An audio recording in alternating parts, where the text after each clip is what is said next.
क्या आपको हैरानी होती है कि आप केवल एक बटन को दबाकर अपनी कार की खिड़की कैसे ऊपर या नीचे कर सकते हैं? आपकी कार की खिड़की के अंदर का मैकेनिज्म इतना छोटा और स्मार्ट है कि खिड़की हमेशा सीधे और स्मूथ तरह से मूव करती है। आपने ये भी ध्यान दिया होगा कि अगर आप खिड़की को हाथ से ऊपर या नीचे की तरफ पुश या पुल करने की कोशिश करें, तो आप ऐसा नहीं कर पाते हैं। चलिए कार की खिड़की को नियंत्रण करने वाले मुश्किल मैकेनिज्म को समझते हैं।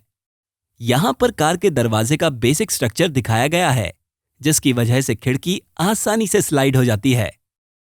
अब यह साफ है कि दरवाजे में कुछ ऐसा मैकेनिज्म होना चाहिए जो खिड़की को पुश या पुल कर पाए। हम एक साधारण क्रैंक और गियर अरेंजमेंट की मदद से इस मोशन को अचीव कर सकते हैं, कुछ इस तरह से। ध्यान दीजिए कि क्रैंक को रोटेट करने पर मैकेनिज्म के अलग अलग पार्ट्स कैसे मूव करते हैं। एंड मोशन या तो खिड़की को पुश करेगा या पुल करेगा, जैसा कि आप देख सकते हैं। हर समय कांच केवल एक ही पॉइंट पर सपोर्टेड रहती है, इसलिए फ्रिक्शन में एक छोटा सा अंतर होने पर संतुलन खराब हो सकता है और शायद खिड़की सीधे मूव ना करे। अगर हम कांच की सपोर्ट लिंक्स को 2 पॉइंट पर सपोर्ट करें तो उससे समस्या हल हो सकती है। इस डिजाइन सुझाव को वेट लिफ्टर एनालॉजी के साथ आसानी से समझा जा सकता है। इसलिए जैसा दिखाया गया है वैसे ही हम 2 और लिंकेजेस ऐड करेंगे। इन नए लिंकेजेस के एक एंड को मिडिल में पिवट किया जाता है और दूसरे एंड को स्लाइडर के साथ जोड़ दिया जाता है। ये जो मैकेनिज्म हमने अभी विकसित किया है, इसे सिजर टाइप मैकेनिज्म कहा जाता है। हमने कांच को जो 2 सपोर्ट दिए हैं, इनकी वजह से मैकेनिज्म काफी मजबूत हो जाता है। दिलचस्प बात यह है कि सिजर मैकेनिज्म को कई सारे weight lifting equipment, folding gates और आपके कंप्यूटर के कीबोर्ड में भी इस्तेमाल किया जाता है। ये मजेदार मैकेनिज्म 1990s तक कार की खिड़कीज में मुख्य धारा में था और कुछ क्लासिक कार्स में अभी भी इनका इस्तेमाल करते हैं। ये जिस तरह से काम करते हैं उसे देखना बड़ा ही मजेदार है। मैकेनिज्म का ऊपर का हिस्सा हमेशा अच्छे से सीधा मूव करता है, लेकिन इस अरेंजमेंट की एक मुख्य खामी है। इसकी वजह से खिड़की अचानक से नीचे गिर जाएगी। इस कमी से बचने के लिए पिवट पॉइंट पर एक स्पाइरल स्प्रिंग लगा देते हैं। ये स्प्रिंग खिड़की के अपवर्ड मूवमेंट के दौरान खुल जाती है और डाउनवर्ड मूवमेंट में कंप्रेस हो जाती है।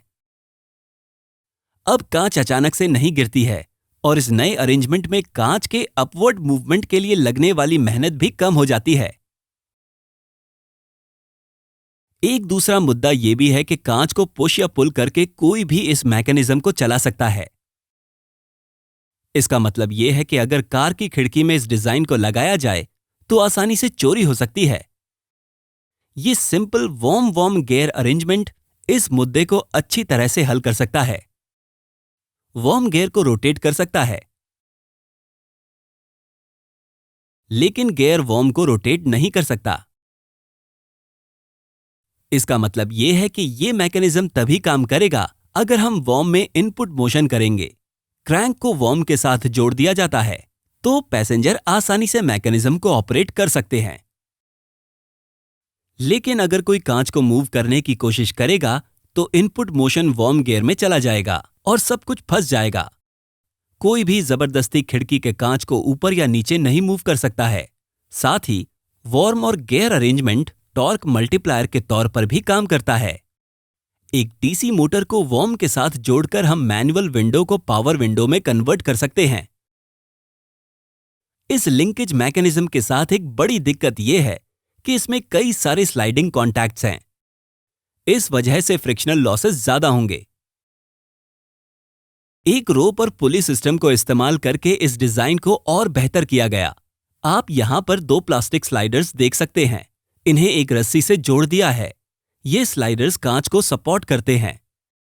यहां पर दिखाया गया है कि मोटर द्वारा जनरेट किए गए पावर और मोशन रस्सी तक कैसे पहुंचते हैं। स्मूथ ऑपरेशन के लिए 2 वर्टिकल गाइड इस्तेमाल किए गए हैं। पहले दिखाए गए लिंकेज मैकेनिज्म के मुकाबले ये मैकेनिज्म ज्यादा स्मूथ है क्योंकि इसमें बहुत ही कम मेटल टू मेटल कॉन्टैक्ट है। रोप और पुली मैकेनिज्म की कुछ दिक्कतें यहां पर बताई गई हैं। इस वीडियो को देखने के लिए धन्यवाद। आपसे फिर मिलते हैं